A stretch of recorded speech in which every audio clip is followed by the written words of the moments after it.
வணக்கம் ஓவியா. நிச்சயமாக கோவை பெரிய கடை வீதி காவல் நிலையத்தில் நேற்று இரவு சுமார் 10 மணி அளவில் அடையாளம் தெரியாத நபர் ஒருவர் காவல் நிலையத்திற்குள் நுழைந்து முதலாவது மாடியில் உள்ள கிரைம் குற்றப்பிரிவு ஆய்வாளர் அறையில் சென்று தூக்கி போட்டு தற்கொலை செய்து கொண்டார்.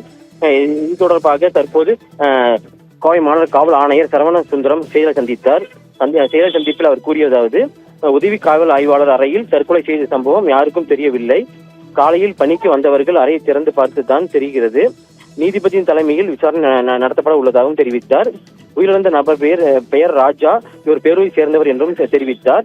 உதவி ஆணையர் தலைமையில் விசாரணை மேற்கொள்ளப்படும் என்றும் கூறியுள்ளார்.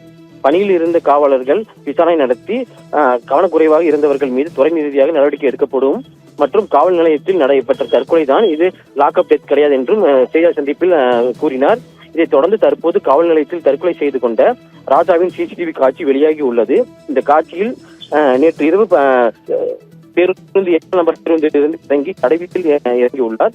இந்த பகுதியில் உள்ள காவல் நிலையத்திற்குள் சென்று காவல் நிலையத்தில் இருந்த ஒரு காவலரிடம் உரையாடி இருக்கிறார் மற்றும் அவர் மேல் மாடிக்கு செல்வது போன்ற பல்வேறு காட்சிகள் வெளியாகி உள்ளது. ஓவியா. ஜெயச்சந்திரனின் அடடா ஆடியோ ஆஃபர் 5 முதல் 70% வரை டிஸ்கவுண்ட்.